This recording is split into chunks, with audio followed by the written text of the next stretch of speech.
Bonsoir madame, bonsoir monsieur, ravi de vous retrouver. Bonsoir monsieur Jean-Paul Carteron. Bonsoir monsieur Barada. Merci d'avoir accepté notre invitation. Pour la 3e année consécutive, la ville de Dakhla, la perle du Sud, a été élevée au rang de capitale de l'Afrique, sinon du monde. On doit cette prouesse à Crans-Montana, une ONG fondée il y a une trentaine d'années, il y a plus de 30 ans. Vous êtes, monsieur Jean-Paul Carteron, le fondateur, précisément, de cette institution, pas comme les autres. Donc, je vous écouterai volontiers pour nous raconter les débuts de Crans-Montana, comment elle a vu le jour, quelles sont ses réalisations, quelles sont ses difficultés, quelles sont ses prouesses. Vous nous direz aussi dans quelles conditions a germé cette idée assez fantasque, en tout cas extraordinaire, d'organiser le forum de Crans-Montana 3 années de suite à Dakhla. Vous nous direz certainement bien d'autres choses, peut-être pour la première fois. Première question, banale. Crans-Montana est suisse ou monégasque? C'est une très bonne question. Crans-Montana a une âme suisse. Je suis suisse et profondément suisse. Et cette organisation a puisé son inspiration dans les montagnes suisses. Il y a quelque chose d'un peu miraculeux dans le canton du Valais, où se trouve Crans-Montana. Et au fil des années, il est apparu nécessaire de bouger. Car il y a 30 ans, quand je faisais venir un chef d'État à Crans-Montana, il venait avec sa raquette de tennis. Il passait 4 jours, il se promenait dans la montagne. Aujourd'hui, avoir ne serait-ce qu'un ministre, une journée, c'est un record. Donc vous êtes obligé, lorsque vous organisez des événements de grande envergure, vous êtes obligé de vous positionner très près d'un aéroport. Or, Crans-Montana est à 2h30, 3 heures de voiture de Genève. Voilà pourquoi petit à petit nous avons bougé et que nous avons trouvé de la part de son Altesse Sérénissime le Prince Régnier III, Dieu et son âme, nous avons trouvé à Monaco un terrain de développement qui correspondait d'ailleurs à cette époque, c'était dans les années 97, 95, 97, qui correspondait à une orientation très forte du forum vers la Méditerranée, vers l'Afrique. On est né est-ouest, et petit à petit, il y a eu une nécessité, un besoin, un intérêt à nous diriger vers le Moyen-Orient, vers la Méditerranée, vers l'Afrique. Voilà comment nous sommes arrivés à Monaco. Question inévitable. La différence avec Davos? Ah, c'est fondamental. Nous sommes d'abord les 2 seules organisations de cette importance qui sont aussi âgées. Chaque année, on voit de nouvelles organisations qui se créent et au bout, on attend 4 ans, 5 ans, elles se ferment. Il y a une chimie particulière à Davos, comme il y a une chimie particulière dans le forum de Crans-Montana. C'est plus médiatisé, Davos? C'est plus. Alors, vous me parlez de la différence. La différence essentielle, c'est que moi, lorsque j'ai créé Crans-Montana, j'avais autour de moi 3 personnes déterminantes qui ont contribué à théoriser notre événement, qui était le président de la Suisse, président de la République à l'époque, Jean-Pascal Delamura. On va le voir à un moment donné.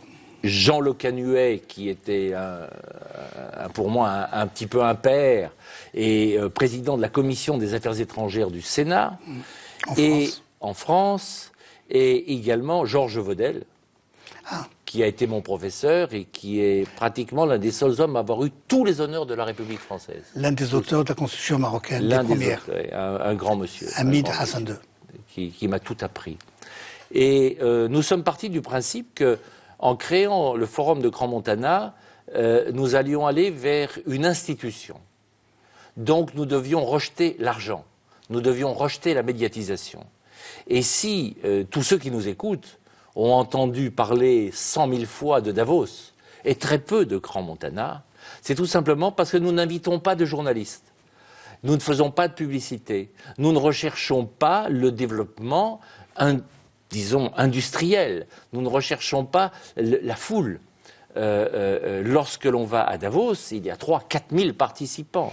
Donc la qualité la qualité, je ne dirais pas qu'à Davos il n'y a pas de qualité. Je dirais simplement que nous recherchons la qualité de l'ambiance. Parce que beaucoup de gens qui vont à Davos et qui viennent chez moi me disent il y a tellement de monde que finalement on ne rencontre plus que ceux qu'on connaît. Alors qu'à Grand Montana, dans un forum traditionnel, on parlera ensuite de Davos, de Darla qui est un petit peu différent. On parle tout de suite. Mais nous avons en général entre 500 et 600 personnes, ce qui fait que nous avons un turnover de 300 dans la salle. Car ce ne sont pas des écoliers qui répondent aux coups de sifflet, ce sont des gens importants qui vont, qui viennent. Il y a 30 organisations régionales et internationales avec qui vous êtes partenaire. Ah oui, c'est un minimum, oui. Oui. Ouais. On travaille avec tout le monde. On est ouvert sur toutes les ONG. Rapidement, on va passer à Dakhla parce que c'est assez extraordinaire. Comment l'idée est née? C'est une idée spontanée que j'ai eue, car en 2014, pour fêter le 25e anniversaire du Forum de Grand Montana, nous avons décidé de sortir un peu des sentiers battus et nous avons décidé de venir au Maroc. Au Maroc, j'avoue que j'avais des relations parce que le Maroc a toujours été présent dans nos forums, mais je n'avais pas de relations privilégiées. Pas de connexion. Et je n'ai rien demandé à personne. Je n'ai sollicité personne. J'ai invité les autorités marocaines, mais je n'ai sollicité personne. Et quelques jours avant le forum, je dois dire, avec une émotion que je ressens encore, j'ai été soudainement baigné d'une sollicitude du Palais Royal vis-à-vis du forum que je n'avais pas demandé et à laquelle je ne m'attendais pas. Et Sa Majesté nous a donné spontanément son patronage. Sa Majesté a envoyé le ministre Mézoard lire un message royal. Nous avons été reçus d'une manière qui m'a beaucoup touché. Et non seulement ce forum a été un grand succès, mais en plus, à peine rentré chez moi, quelques jours après... Chez vous, c'est en France? En France. Dans le sud? Dans le sud. Le Patelin. Voilà. À peine rentré chez moi, à la maison, j'ai reçu une lettre personnelle signée de Sa Majesté. Ah bon? Signée de lui, me remerciant et me disant que je serai toujours chez moi au Maroc. Et cela m'a beaucoup bouleversé parce que c'est peu commun. J'ai fréquenté pendant 30 ans un nombre de chefs d'État quand même assez impressionnant avec tous les forums. On organise à peu près 4 forums par an. Sur 30 ans, ça en fait 120. Et on bouge, et on voyage. Et jamais un chef d'État ne m'a traité comme ça. Jamais un chef d'État n'a eu cette délicatesse vis-à-vis de moi. En général, on me remercie par un directeur de cabinet, on me remercie par un ministre. Et je me suis dit, je dois remercier Sa Majesté de ses remerciements. Et je ne peux pas faire une lettre banale, parce que je ne veux pas être banal. Et j'ai réfléchi et je me suis dit, mais il y a tout un enfumage que certains aiment à développer sur le sud du Maroc, qui est une région miraculeuse, où il se passe des choses extraordinaires. Et je me suis dit, pourquoi je n'irais pas, avec Grand Montana, faire un forum à Dakhla?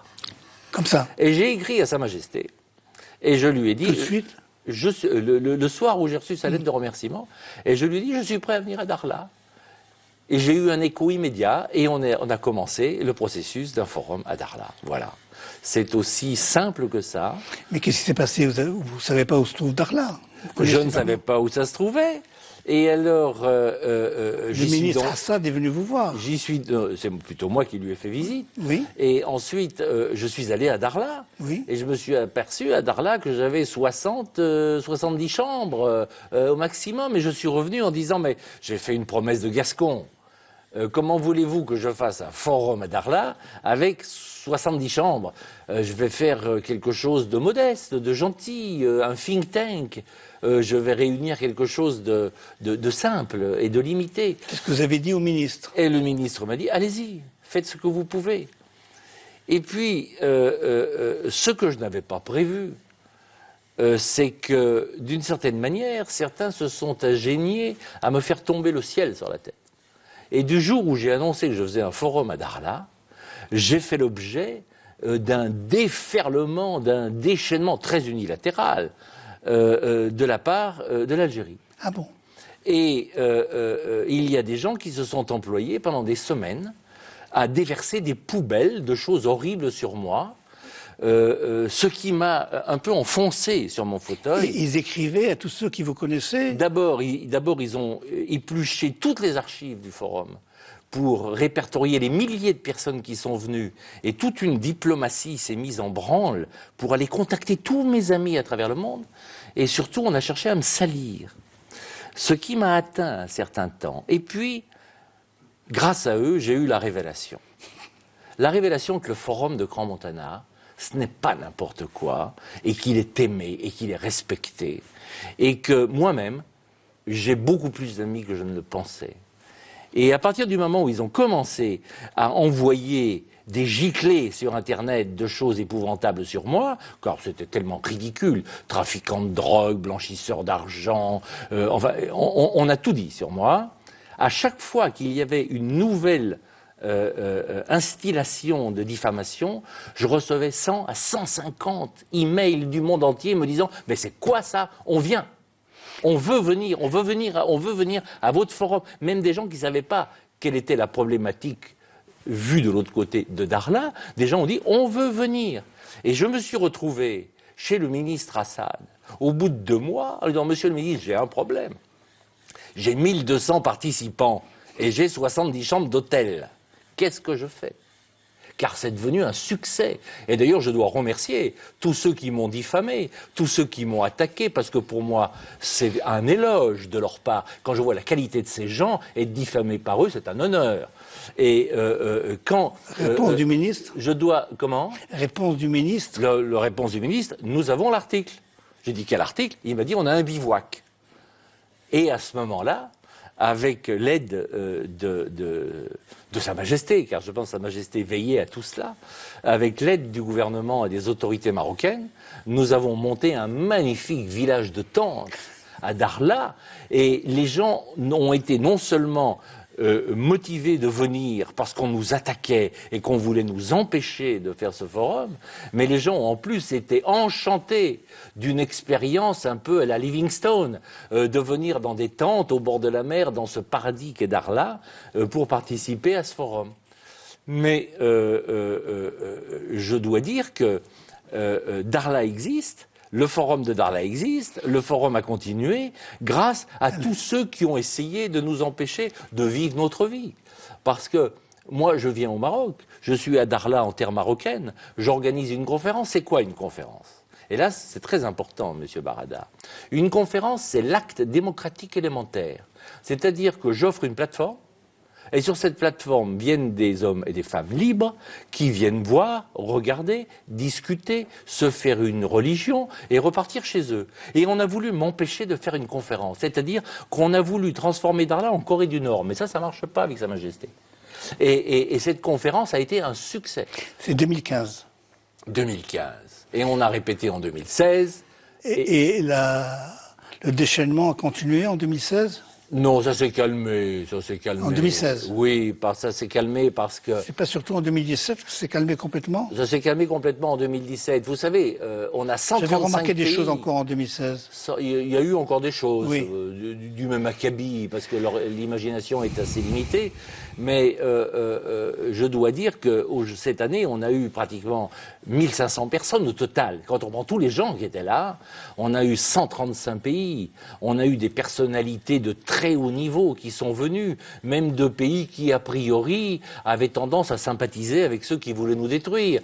Donc la machine s'est inversée. On a fait la démonstration de notre bonne foi. Et surtout, monsieur, ce que je dirais, ce que j'ai constaté et qui est le plus important, c'est que le royaume du Maroc, le gouvernement du Maroc, Sa Majesté le roi du Maroc ont des amis. Et ceux qui ont voulu nous gêner n'ont pas d'amis. Et la force du Maroc, c'est de rayonner par sa crédibilité, par le fait qu'il y a dans l'esprit de tous les décideurs à travers le monde un a priori positif de bienveillance vis-à-vis de ce qui se passe au Maroc. L'Algérie a des amis. Des intérêts d'affaires, pas d'amis. C'est pas des amis. Dans ma vie professionnelle, je n'ai jamais constaté d'enthousiasme affectivé de la part de qui que ce soit pour ce qui se passe en Algérie. Et c'est triste pour eux. C'est triste pour eux. Mais le Maroc, moi j'ai eu des chefs d'État qui m'ont dit « je viens ». J'ai dit « mais ça vous intéresse vraiment ?» J'ai pas besoin de savoir ce qui va se passer. Je sais qu'au Maroc on est bien. Je sais qu'on est bien reçu. J'ai des amis au Maroc, je viens. Et ça, c'est fondamental parce que pour moi, c'est dans le cadre du développement des relations internationales qui est très accéléré en ce moment, avec beaucoup d'initiatives de la part du Maroc et de son ministre des Affaires étrangères, c'est un point essentiel. Le Maroc, partout où il va, est par définition le bienvenu. On ne le regarde pas avec circonspection. Comment réagit la population de Dakhla? Enthousiaste. Enthousiaste parce que Dakhla, vu de ma fenêtre, c'est le lieu d'une expérience unique. C'est le lieu d'un miracle. Un lieu d'un miracle qui démontre qu'avec une vision à long terme, avec une volonté et surtout une adhésion populaire autour du chef, on peut véritablement transformer un pays qui était un désert, un beau désert mais un désert. Et la population reçoit avec énormément d'enthousiasme et de bonne volonté toutes ces personnalités étrangères qui viennent et qui ont désenclavé psychologiquement Dakhla. On ne parlait pas de Dakhla avant. Maintenant, on parle de Dakhla dans le monde entier. Qu'est-ce qui manque pour qu'il y ait un développement? Est-ce qu'on peut attendre des investissements? Ben, les investissements fonctionnent. Actuellement, il se passe beaucoup de choses. Je pense qu'il Qu'est-ce qui manque? Il est important qu'il y ait un hôtel. Ah. Un hôtel suivant... Il y a des hôtels. Oui, mais un hôtel qui corresponde au...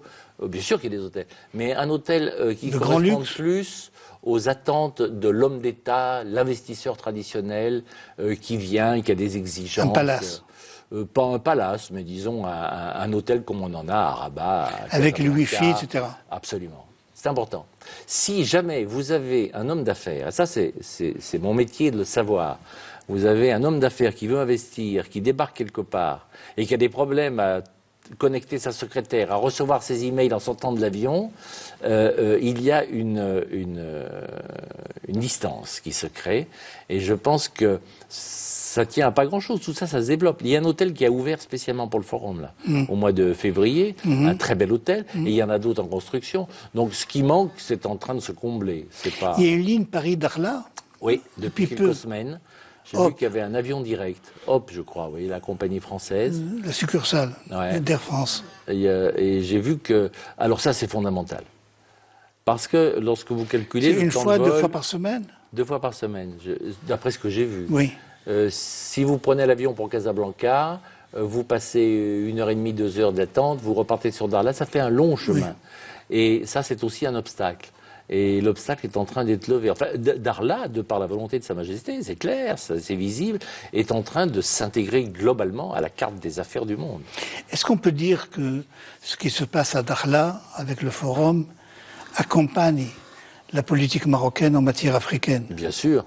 Parce que le problème de l'Afrique, aujourd'hui, des pays subsahariens, c'est la perte d'espérance, de l'espoir de la part de la jeunesse. Moi, ça fait 30 ans que je travaille sur l'Afrique. Ça fait 30 ans que je suis souvent désespéré de voir dans certains pays comment les choses évoluent. Et avec Dakhla, le Maroc a démontré que de choses extrêmement simples, le sable, la mer, le soleil, le vent, on pouvait faire un miracle. Et le miracle n'est pas réservé au Maroc. Si les populations africaines, les dirigeants africains veulent véritablement aborder et mettre en œuvre une politique de ce genre, ils savent qu'on peut réussir. Dakhla peut être un hub pour moi, c'est ma vision. Quand je regarde ce qui est fait, ce qui est engagé comme investissement, comme travaux, j'ai dit d'ailleurs, il y a un certain temps, Dakhla sera la Tanger du Sud.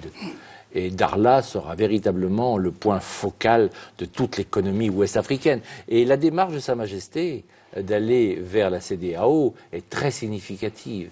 Il y a une solidarité entre le Maroc et les pays subsahariens qui n'est pas un vain mot. N'oublions pas que le Maroc, au départ, n'est pas un pays riche. Le Maroc n'a pas de pétrole, le Maroc n'a pas de gaz. Et vous avez des TGV qui fonctionnent au Maroc. Le Maroc est une réussite économique considérable. C'est un exemple, c'est une référence. Et je voudrais d'ailleurs à ce point souligner quelque chose sur lequel je suis très, très concerné, c'est que la réussite du Maroc, qui véritablement est unique dans toute la région et même en Afrique, est basée sur le fait qu'il y a une osmose permanente entre la tradition, dont le commandeur des croyants est le garant, et le progrès qui correspond à la vision de toute une monarchie qui, depuis 3 générations, a ouvert le Maroc au monde. Vous avez, dans les rues de Casablanca, des jeunes femmes habillées de manière très légère, vous en avez d'autres qui sont voilées, et ces 2 femmes ne se regardent pas de manière hostile, parce que le Maroc a réussi sa vie et son progrès et son évolution dans le respect d'une tradition qui est respectueuse de la dignité humaine et de chaque élément de la société. C'est impressionnant et émouvant que Dieu vous entende. Mais je pense que c'est vrai. Et vous regardez, vous allez sur les sites des affaires étrangères, français, suisses, allemands, conseils aux voyageurs. Et vous regardez la carte, la seule zone verte de la région, c'est le Maroc.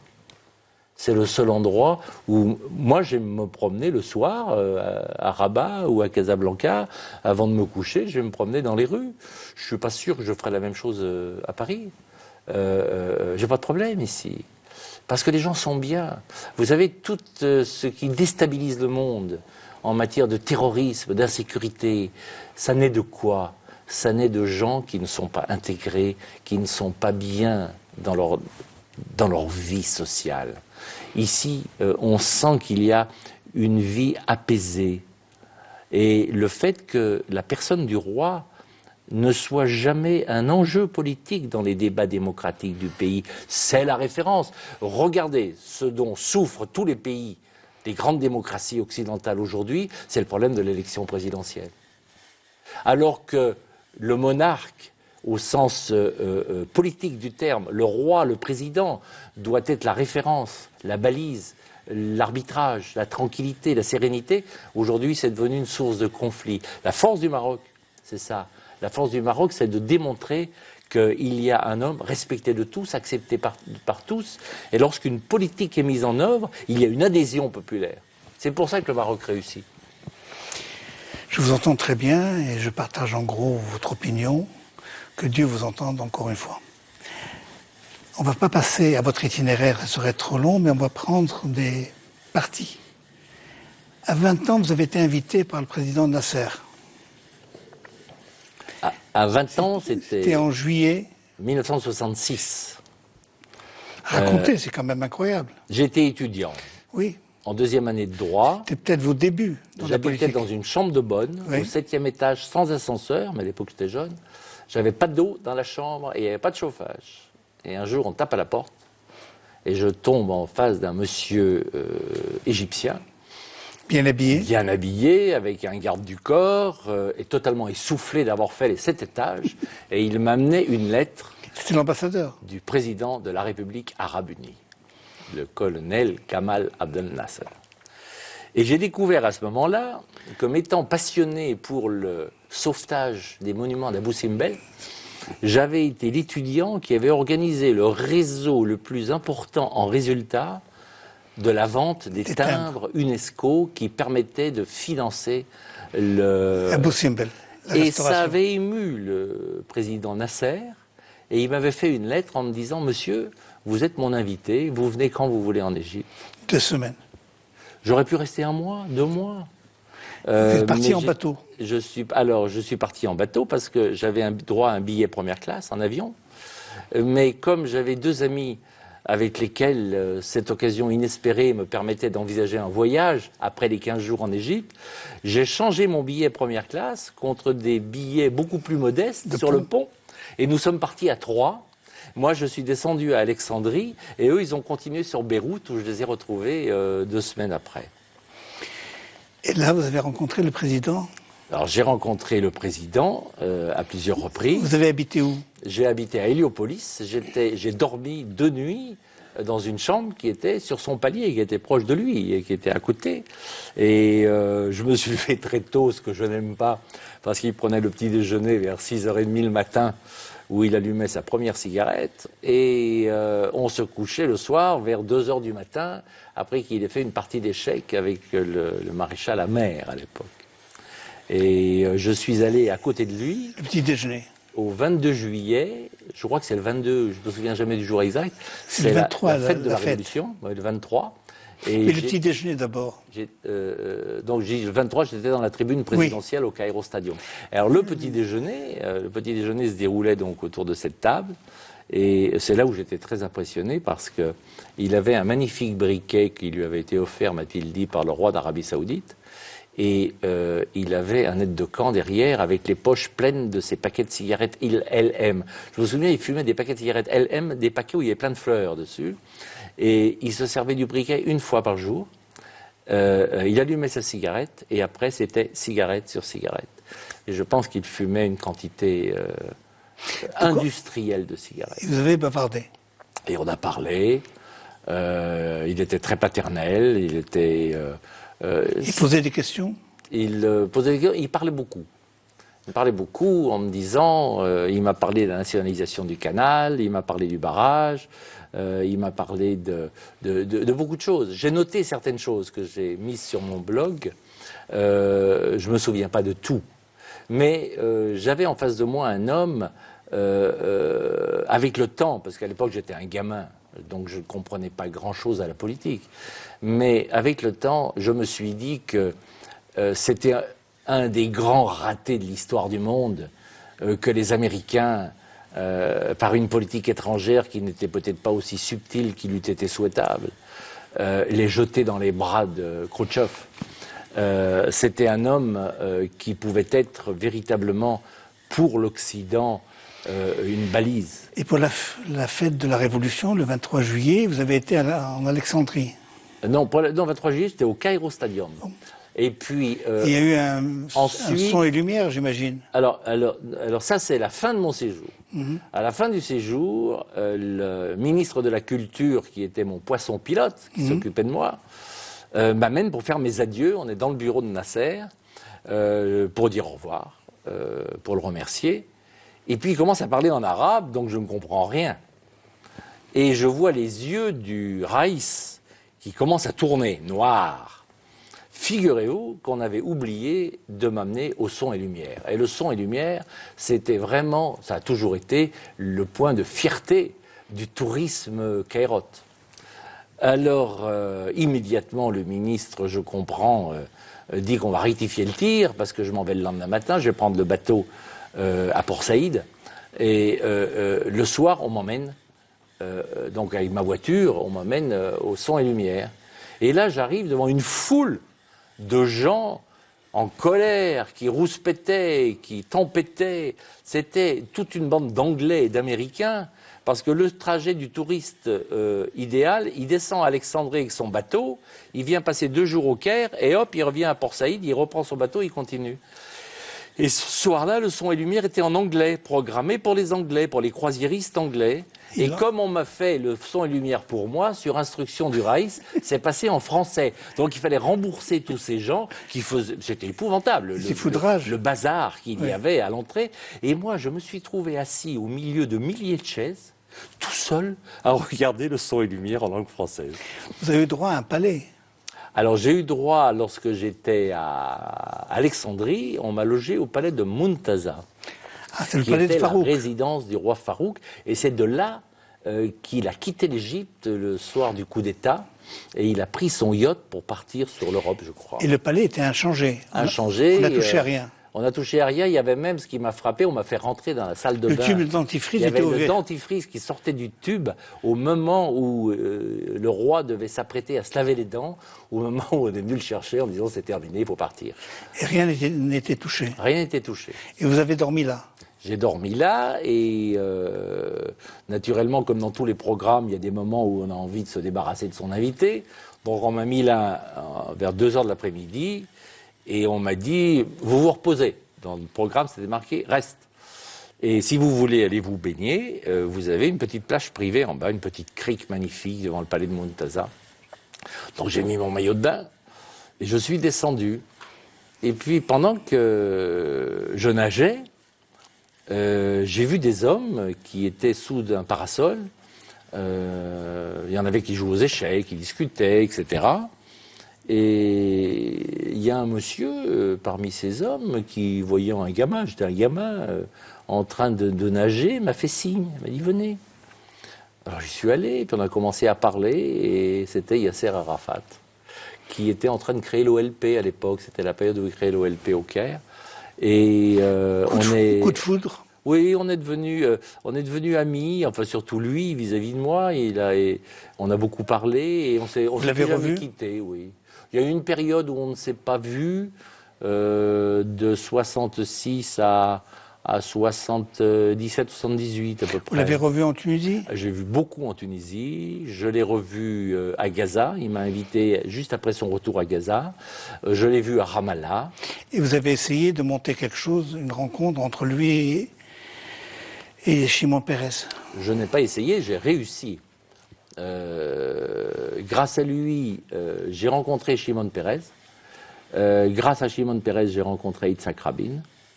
Et à un moment, il m'a appelé, parce qu'il est venu souvent dans nos forums. Yasser Arafat, il est venu notamment à Malte, où vous avez un grand forum méditerranéen. On le verra quand on feuilletera l'album. Et en 94, il m'a appelé, et il m'a dit « Tu peux nous aider. Tu peux nous aider parce que le processus est rompu, ça devient très compliqué, et on veut sortir du cadre traditionnel d'Oslo. Est-ce que tu peux organiser quelque chose pour Pérez et moi ?» Et à ce moment-là, il fallait réagir très vite. J'ai pris l'avion, j'ai été à Bucarest, où était président de la République un homme pour qui j'ai beaucoup d'estime, Ion Iliescu. Et je lui ai dit, est-ce que vous pouvez m'aider? Il m'a dit banco. Et j'ai organisé à Bucarest, qui est devenu le centre du monde pendant quelques jours, il y avait 500 télévisions. J'ai organisé la rencontre Shimon Peres, Yasser Arafat, qui d'ailleurs a été un succès, puisque par la suite, un certain nombre de choses se sont normalisées dans leur négociation. Ça n'a pas abouti à cause de l'élection de Netanyahou. Ah, le problème est plus vaste. Moi, je pense que ceux qui ont assassiné Yitzhak Rabin, d'ailleurs, il a été assassiné 8 jours après que je l'ai vu à Jérusalem, les gens qui ont assassiné Yitzhak Rabin et qui étaient des Israéliens, savaient qu'ils assassinaient le processus de paix. D'ailleurs, de ce moment-là, c'était terminé. Il y a eu des contorsions, il y a eu un certain nombre de choses qui ont été affichées, mais moi, je ne parle plus de processus de paix. Il n'y a pas de processus de paix. Vous avez des relations privilégiées avec Léa Rabin, la femme du président. J'ai eu, Dieu a repris son âme. Elle vous a confié quelque chose d'assez extraordinaire. Oui, vous a demandé d'organiser la création d'une fondation. Pour comprendre la chose, j'ai rencontré, je crois que Yitzhak Rabin a été assassiné au mois de novembre ou au mois de décembre.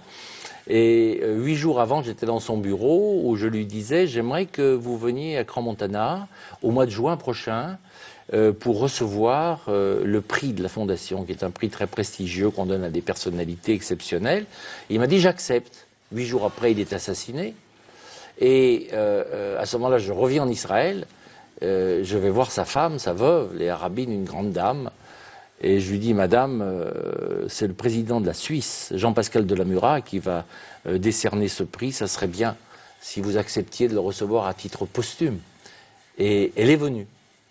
Et à ce moment-là, j'ai été extrêmement touché qu'elle déclare que j'étais le seul héritier spirituel non juif de Yitzhak Rabin, ce qui m'a beaucoup, beaucoup marqué. Et elle m'a signé ce document me demandant de créer la fondation Yitzhak Rabin pour la paix. C'est le mandat de Léa Rabin, signé d'elle, vous l'avez là. Vous ne l'avez pas encore créé? Je ne l'ai pas créé parce que j'ai essayé. Et les tempêtes qui ont suivi l'assassinat d'Yitzhak Rabin, l'arrivée du Likoud au pouvoir en juin, un peu basé sur l'erreur stratégique de Shimon Peres, qui a dissous la Knesset alors qu'il n'en avait pas besoin, ça m'avait pensé à Chirac un peu plus tard, il a perdu les élections. Vous n'avez pas renoncé à... Non, je n'ai pas renoncé. Je n'ai pas renoncé. Ce serait une belle chose d'y penser. Vous m'y faites penser maintenant.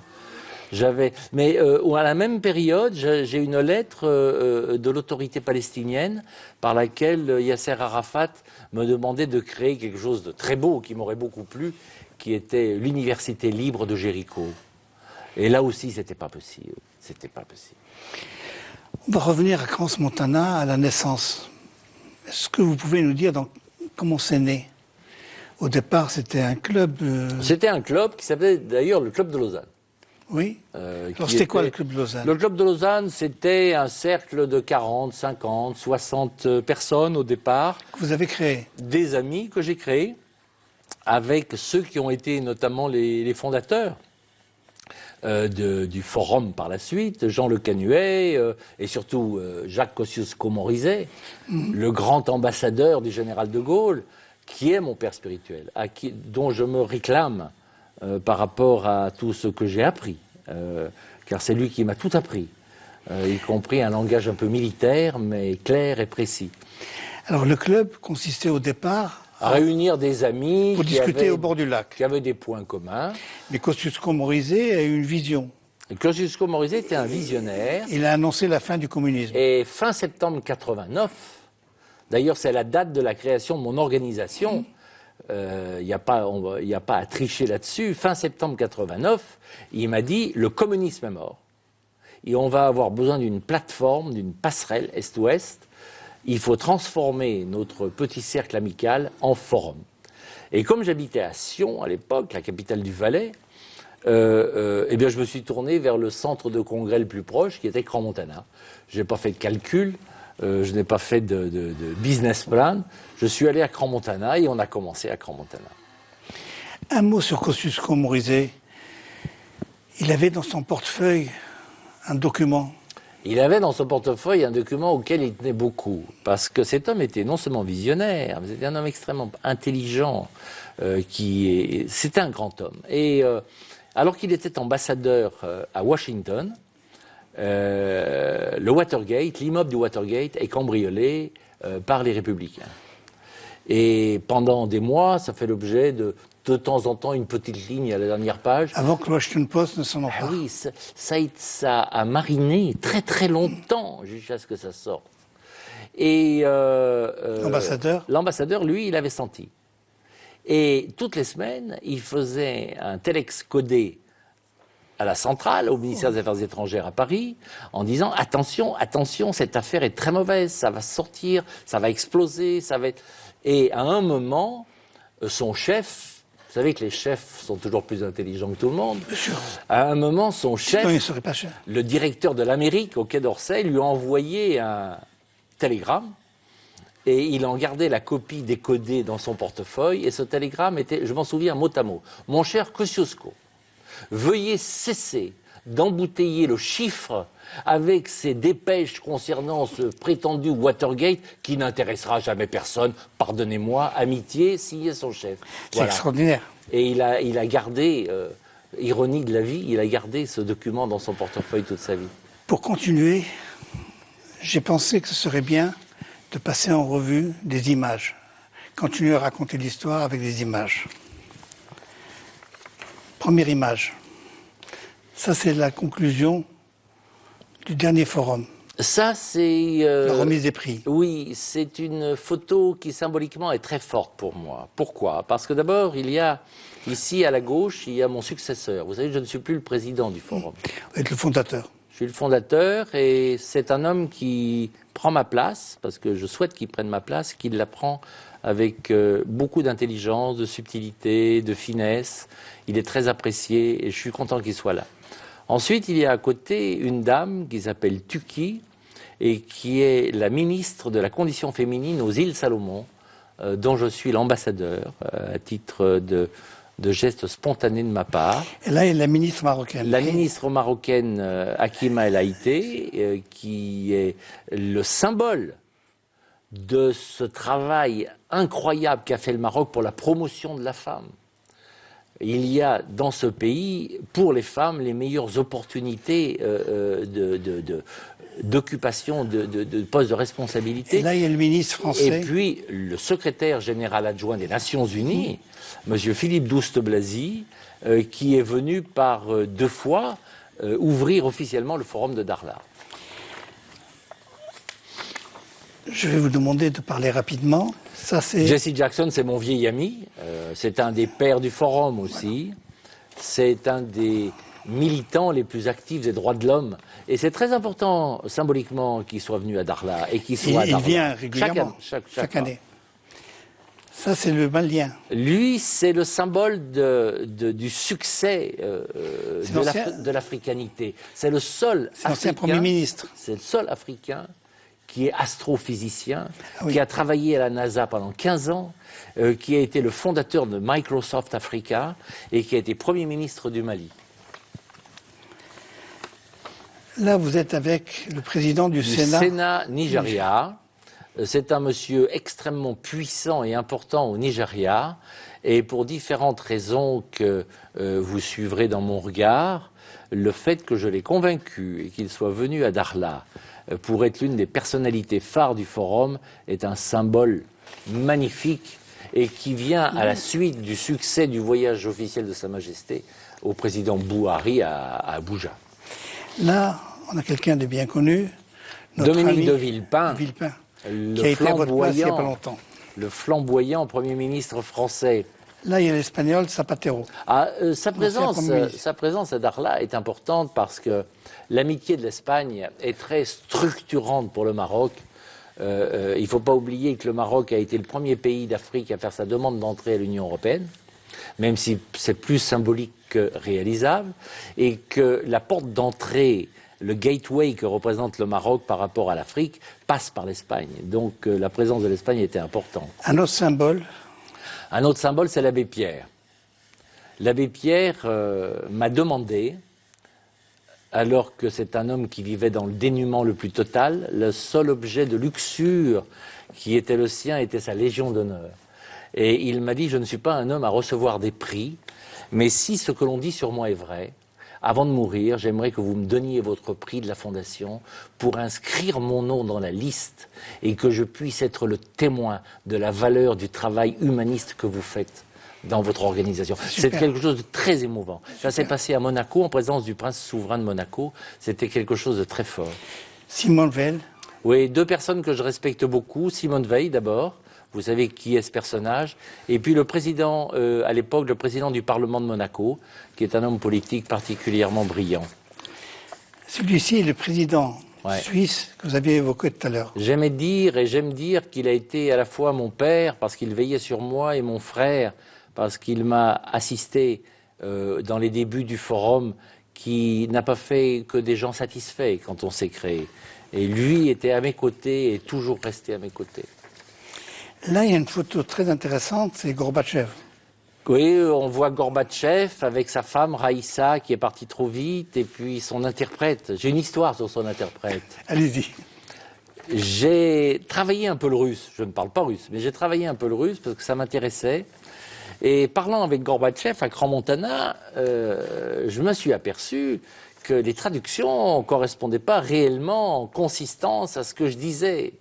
Et à un moment, je me suis tourné vers l'interprète et je lui ai dit, écoutez, monsieur, je vais vous demander maintenant de traduire mot à mot ce que je dis au président.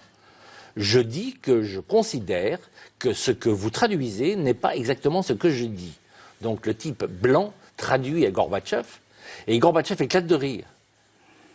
Et il me dit ce qui a dû être traduit normalement. Il me dit, vous savez, ça fait 15 ans qu'il m'accompagne, et ça fait 15 ans qu'il ne traduit que ce qu'il veut. Ce qui, pour un des grands leaders du monde, était... Ça, c'est Valécha. Alors ici, on a Lech Walesa. C'était très important qu'il reçoive notre prix parce que c'est le père de la démocratie en Europe centrale et c'est le père de la fin du communisme avec le pape Jean-Paul II.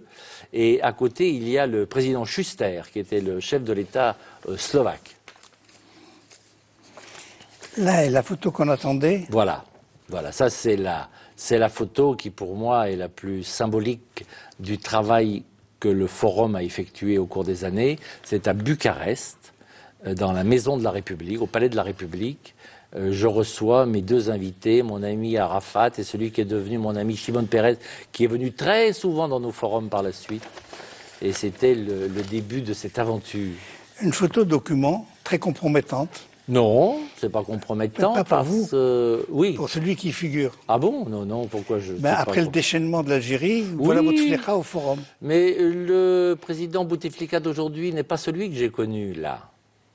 Vous l'avez connu en quelle année? Je l'ai connu 99? en juin 99. Le président Bouteflika est élu en avril 99. Et pour la première fois, un chef d'État africain répond à ma lettre d'invitation. Avant, j'invitais inlassablement depuis 20 ans, 25 ans, mais on me répondait jamais. Et là, je reçois une lettre en disant « je viens ».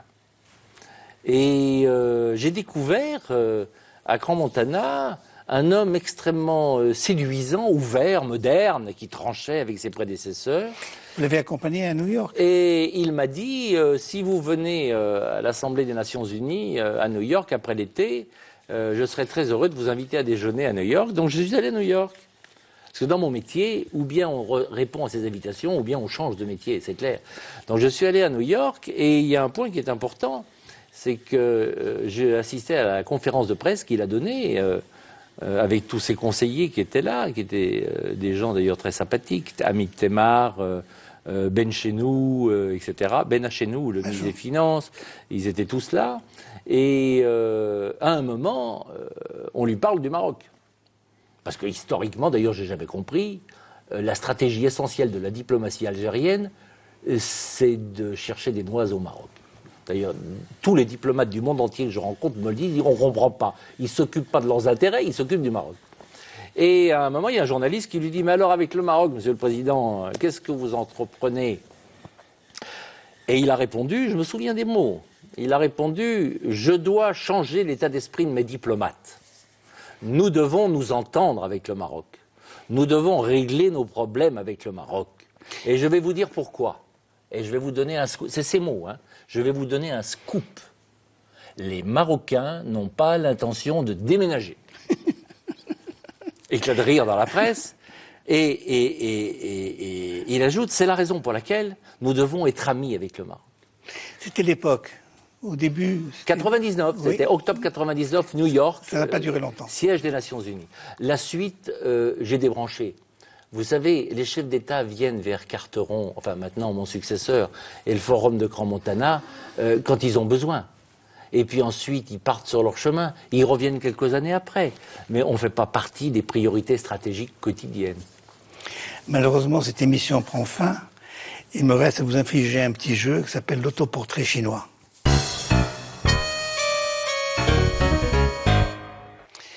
Monsieur l'ambassadeur, il me reste à vous infliger un petit jeu qui s'appelle l'autoportrait chinois. Si vous étiez un arbre... Un chêne. Pourquoi? Parce que le chêne, c'est la force, c'est la sagesse. L'inertie. L'inertie positive. Structurante, positive. Une fleur. Une marguerite. Une pâquerette. Cette fleur qu'on voit quand on marche. Vous savez, je suis un Valaisan, donc je me balade dans les alpages. C'est ma vie, c'est mon berceau. Et quand on marche, on a toutes ces petites pâquerettes autour, et c'est la beauté de... Un livre. Les chênes qu'on abat, de Malraux. Un animal. Le chat. Ah, vous en avez un? Ah oui, j'ai une chatte. Comment il s'appelle? Comment elle s'appelle? Claretta. La mienne, elle s'appelle Chacha. Elle s'appelle Claretta, elle est très très très capricieuse et très affectueuse. Un pays? Un pays, le mien, la Suisse, le Valais. Vous savez qu'on n'est pas suisse, hein. On est de son canton. Donc on est suisse accessoirement pour le passeport, mais quand on dit quelle est votre nationalité, c'est valaisan. Une capitale? Rome. Une époque? La Renaissance. Oui. Un grand homme? Je dirais Napoléon. et puis en cela, je serais d'accord avec ma femme qui est très bonapartiste. Mais vous voyez, Napoléon, il est arrivé à Malte, il y a passé un mois, je crois. Il a redicté tout le code civil de Malte, vous imaginez? Cet homme est fabuleux. Et moi, je suis plein d'admiration pour sa faculté conceptuelle. Une grande femme? Simone Veil, celle que vous avez vue sur les photos tout à l'heure. Un péché? La gourmandise. Vous n'avez pas l'air. Ah oui, parce que je suis au régime, donc ça devient vraiment un double péché. Une vertu? La loyauté, la fidélité. C'est ce qui nous manque le plus dans notre monde d'aujourd'hui. Et j'aime me souvenir de la phrase de François Mitterrand. J'étais très proche de Mitterrand quand j'étais très jeune. Et Mitterrand disait « Celui qui n'est plus ton ami n'a jamais été ton ami. » Et ça, c'est toute la définition philosophique de la loyauté, de la vérité, de la relation humaine. Il n'y a plus tout ça dans le monde. On a encore quelques amis. Merci, Monsieur Carton. Merci, monsieur. Il vous reste à poser votre question. Ma question, vous m'avez demandé de la concevoir adressée au monde, adressée au monde qui m'entoure. Je dirais, quand allez-vous cesser de faire des bêtises? Quand allez-vous vous comporter en homme et en femme responsables? Vous adressez à Trump? Oh, pas seulement à lui. Pas seulement à lui, parce que je vais vous dire, le problème de Trump, s'il y en a un, c'est son caractère, sa manière de voir les choses. Elle est atypique. Mais rien ne dit qu'il ne va pas réussir. Et s'il réussissait? Merci beaucoup. Pour terminer, je tiens à montrer cette photo qui vous montre en Sahraoui. Je suis citoyen d'honneur de Dakhla. Voilà. Alors je voudrais dire une chose. Je suis venu à Dakhla par sympathie pour Sa Majesté et le Maroc. Mais je venais à Dakhla, nous on a fait des forums dans le monde entier. Je venais à Dakhla, je passais. Mais maintenant je suis dans mon cœur citoyen de Dakhla parce qu'on m'a mis tellement d'obstacles que j'ai découvert un vrai Dakhla. Et je dis merci à tous ceux qui m'ont fait la guerre pendant 1 an et demi parce qu'ils m'ont fait citoyen de Dakhla et je suis attaché à Dakhla. Tout Seigneur, tout honneur, la dernière photo. Sa Majesté. On la laisse. Vous avez été décoré, je crois. Oui, c'est un moment extrêmement fort et j'ai eu l'honneur de recevoir le plus grand honneur du royaume, des mains de Sa Majesté. Et je vais vous dire, je suis heureux avec émotion de vous dire que j'ai aimé les yeux de Sa Majesté lorsqu'il m'a parlé. Qu'est-ce qu'il y avait sur ses yeux? L'amitié, la sincérité, autant de qualités qu'un homme de cette importance recherche parce qu'il est seul. Il est seul. Un chef est seul à ce niveau-là et le roi a besoin d'être entouré de gens loyaux. Ou alors il faut partir. Mais je pense qu'il a en lui la force magnétique et le charisme qui font que ceux qui l'aident, ceux qui travaillent avec lui, lui sont attachés à la vie, à la mort. Et c'est ce qui fait sa force et son rayonnement. Merci, Monsieur Carton. Cette émission prend fin. Merci, Madame. Merci, Monsieur. Vous pouvez envoyer vos critiques, vos remarques, vos suggestions. L'adresse s'affiche. Bonsoir.